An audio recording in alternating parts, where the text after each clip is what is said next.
बोले आनंद कंद भगवान की जय, शिव शंकर परिवार की जय। मैं आपको विधेश्वर संहिता महा संस्कार, मातृका न्यास तथा खड़स व शोधन आदि के संपूर्ण न्यास का फल उसे प्राप्त हो जाता है। इनके लिए कैसे करें? मंत्रों के 10 विध संस्कार कैसे करें? श्रोतागण सुनिए। मंत्रों के 10 संस्कार ये हैं: जनन, दीपन, बोधन, तारण, अभिषेक, चन, विमलीकरण, जीवन, तर्पण, गोपन और आप्यायन। इनकी विधि इस प्रकार है: भोजपत्र पर गोरोचन, कुमकुम, चंदनादि से आत्माभिमुख त्रिकोण लिखें, फिर तीनों कोण में 6 समान रेखाएं खींचें। ऐसा करने पर 49 त्रिकोण कोष्ठ बनेंगे। उनमें ईशान कोण से मातृका वर्ण लिखकर देवता का आवाहन पूजन करके मंत्र का एक एक वर्ण उच्चारण करके अलग पत्र पर लिखें। ऐसा करने पर जनन नाम का प्रथम संस्कार होगा। हंस मंत्र का संपुट करके 1000 जप द्वारा मंत्र की दूसरा दीपन संस्कार होता है। यथा हसः रामायणम स्वअहम होम बीजम संपुष्टम मंत्र का 5000 जप करने से बोधन नामक तीसरा संस्कार होता है। यथा हुम रामाय नमः हुम। फट संपुष्ट मंत्र का 1000 जप करने से तारण नामक चतुर्थ संस्कार होता है। यहाँ फट रामाय नमः फटः भुजपत्र पर लिखकर रोमम हंसः ओम इस मंत्र के जल को अभिमंत्रित करें और उस अभिमंत्रित जल से अवस्था पत्रादि द्वारा मंत्र का अभिषेक करें। ऐसा करने पर अभिषेक नामक 5वां संस्कार होता है। ओम त्रोम वखट इन वर्णों से संपुष्ट मंत्र का 1000 जप करके विमलीकरण नामक 6ठा संस्कार होता है। और ओ त्रो वखट रामायण नमः वखट त्रोम ओम स्वाधा वखट संपुष्ट मूल मंत्र का 1000 जप करने से जीवन नामक 7वां संस्कार होता है। यथा स्वाधा वखट रामाय नमः वखट स्वाधा दूध, जल एवं घृत के द्वारा मलमूत्र से 100 बार तर्पण करना ही तर्पण संस्कार है। ह्रीम बीजा संपुष्टा 1000 मंत्र जपने से गोपन नामक नवम संस्कार होता है। यथा हिम रामाय नमः ह्रीम होम विजम संपुष्ट 1000 जप करने से आप्यायन नामक 10वां संस्कार होता है। यथा ह्रोम रामाय नमः ह्रोम। इस प्रकार संस्कृत किया हुआ मंत्र शीघ्र सिद्धिप्रद होता है। यह आपके मंत्रों के 10 विधि मैंने आपको बतलाए, जो खड़सलिंग स्वरूप प्रणव का महत्व है। संस्कार, मातृका न्यास तथा खड़स ध्व शोधन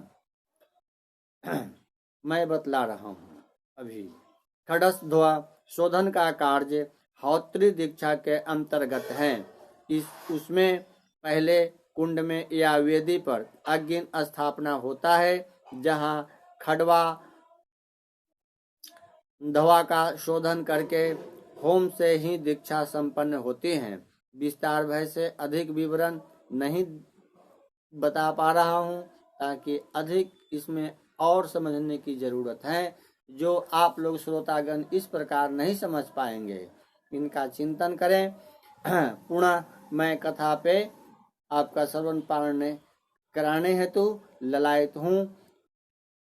अभिष्ट साधक फल होता है। क्रिया, तप और जप के योग से शिव योनि 3 प्रकार के होते हैं। वे क्रमशः क्रिया योगी, तपो योगी और जप योगी कहलाते हैं। जो धन आदि वैभवों से पूजा सामग्री का संचय करके हाथ आदि अंगों से नमस्कार आदि क्रिया करते हुए इष्ट देव की पूजा में लगा रहता है, वह क्रिया योगी कहलाता है। पूजा में संलग्न रहकर जो परिमित भोजन करता हुआ वाहम इंद्रियों को जीत कर वश में किए रहता है, वह मन को भी वश में करके प्रद्रोह आदि से दूर रहता है, वह तपोयोगी कहलाता है। इन सभी सद्गुणों से युक्त होकर जो सदा शुद्ध भाव से रहता है तथा समस्त काम आदि दोषों से रहित हो शांत चित्त से निरंतर जप किया जाता है, उसे महात्मा पुरुष जप योगी मानते हैं। जो मनुष्य 16 प्रकार के उपचारों से शुभ योगी महात्माओं की पूजा करता है, वह शुद्ध होकर श्लोक आदि के क्रम से उत्तरोत्तर उत्कृष्ट मुक्ति को प्राप्त कर लेता है। हे द्विजो, मैं जप योग का वर्णन करता हूँ, आप सब लोग ध्यान देकर सुने। तपस्या करने वाले के लिए जप का उपदेश किया गया है, क्योंकि वह जप करते करते अपने आप को सर्वथा शुद्ध निष्पाप कर लेता है। हे ब्राह्मणों, पहले नमः पद हो, उसके बाद चतुर्थी विभक्ति से शिव शब्द हो तो पंचतत्वात्मा नमः शिवाय मंत्र होता है। इसे शिव पंचाक्षर कहते हैं। वह स्थूल प्रणव रूप है। इस पंचाक्षर के जब से ही मनुष्य संपूर्ण सिद्धियों को प्राप्त कर लेता है। पंचाक्षर मंत्र के आदि में ओंकार लगाकर ही सदा उनका जप करना चाहिए। हे द्विजो, गुरु के मुख से पंचाक्षर मंत्र का उपदेश पाकर जहाँ सुख पूर्वक निवास किया जा सके, ऐसी उत्तम भूमि पर महीने के पूर्व पक्ष शुक्ल में प्रतिपदा से आरंभ करके कृष्ण पक्ष की चतुर्दशी तक निरंतर जप करता रहें। माघ मास और भादों के महीने अपना विशिष्ट महत्व रखते हैं। यह समय सब समयों से उत्तमोत्तम माना गया है। साधक को चाहिए कि वह प्रतिदिन एक बार परिमित भोजन करे, मौन रहे, इंद्रियों को बस में रखें, अपने स्वामी व माता पिता की नित्य सेवा करें। इस नियम से रहकर जप करने वाला पुरुष 1000 जप से ही शुद्ध हो जाता है, अन्यथा वह ऋणी होता है। भगवान शिव का निरंतर चिंतन करते हुए पंचाक्षर मंत्र का 5 लाख जप करें। जप काल में इस प्रकार ध्यान करें। कल्याणदाता भगवान शिव कमल के आसन पर विराजमान हैं। उनका मस्तक श्री गंगा जी तथा चंद्रमा की कला से सुशोभित है। वाई जांग पर आदि शक्ति भगवती उमा बैठी हैं। उन्हें वहां खड़े हुए बड़े बड़े गण भगवान शिव की शोभा बढ़ा रहे हैं। महादेव जी की अपने 4 हाथों में मृग मुद्रा, टंग तथा वर एवं अभय की मुद्राएं धारण किए हुए हैं। इस प्रकार सदा सब पर अनुग्रह करने वाले भगवान सदाशिव का बार बार स्मरण करते हुए हृदय अथवा सूर्य मंडल में पहले उनकी मानसिक पूजा करके फिर पूर्वाभिमुख हो पूर्वोक्त मंचाक्षरी विद्या का जप करें। उन दिनों साधक सदा शुद्ध कर्म ही करें। जप की समाप्ति के दिन कृष्ण पक्ष की चतुर्दशी को प्रातः काल नित्य कर्म संपन्न करके शुद्ध एवं सुंदर स्थान में शौच संतोष आदि नियमों से युक्त होकर शुद्ध हृदय से पंचाक्षर मंत्र का 12,000 जप करे। तत्पश्चात सपत्नी 5 ब्राह्मणों को जो श्रेष्ठ एवं शिव भक्त हो वरण करें। उनके अतिरिक्त एक श्रेष्ठ आचार्य का भी वरण करें और उसे श्याम सदाशिव का स्वरूप समझें। ईशान, तत्पुरुष, अघोर, वामदेव तथा सद्योजात इन 5 के प्रतीक स्वरूप श्रेष्ठ और शिव भक्त ब्राह्मणों का वरण करके पश्चात पूजन सामग्री को एकत्र करके भगवान शिव का पूजन आरंभ करें। विधि पूर्वक शिव की पूजा संपन्न करके होम आरंभ करें। अपने गृह सूत्र के अनुसार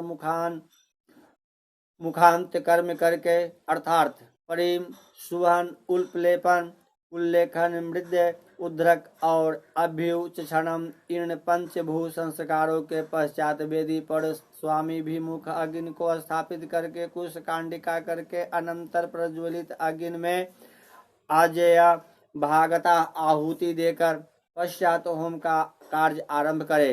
कपिला गाय के धीरे से 11, 101 अथवा 1001 आहुतियां स्वयं ही दे, अथवा विद्वान पुरुष शिव भक्त ब्राह्मणों से 108 आहुतियां दिलाएं। होम कर्म समाप्त होने पर गुरु को दक्षिणा के रूप में एक गाय और बैल देने चाहिए। ईशान आदि के प्रति रूपक जिन 5 ब्राह्मणों का वर्ण किया गया हो उनको ईशान आदि ही स्वरूप समझे तथा आचार्य को शाम सदा शिव का स्वरूप माने।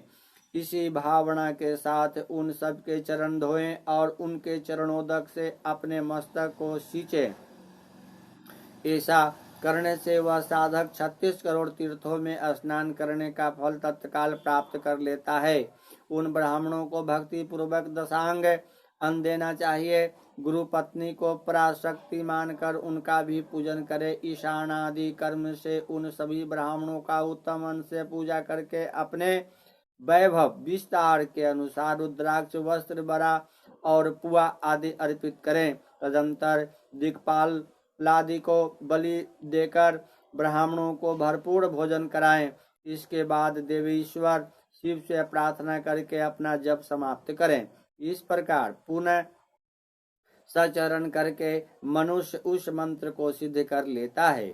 फिर 5 लाख जप करके उसे के समस्त पापों का नाश हो जाता है। तदंतर पुनः 5 लाख जप करने पर मनुष्य अरल से लेकर सत्यलोक तक के लोकों का ऐश्वर्य प्राप्त कर लेता है। यदि अनुष्ठान पूर्ण होने के पहले बीच में ही साधक की मृत्यु हो जाए तो वह परलोक में उत्तम भोग भोगने के पश्चात पुनः पृथ्वी पर जन्म लेकर पंचाक्षर मंत्र के जप का अनुष्ठान करता है।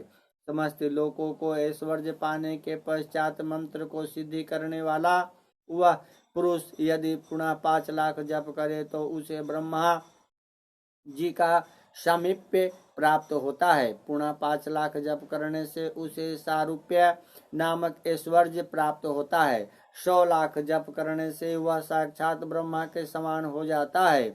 इस तरह कार्य ब्रह्म हिरण्यगर्भ का सायुज्य प्राप्त करके वह उस ब्रह्मा का प्रलय होने तक उस लोक में यथेष्ट भोग भोगता है।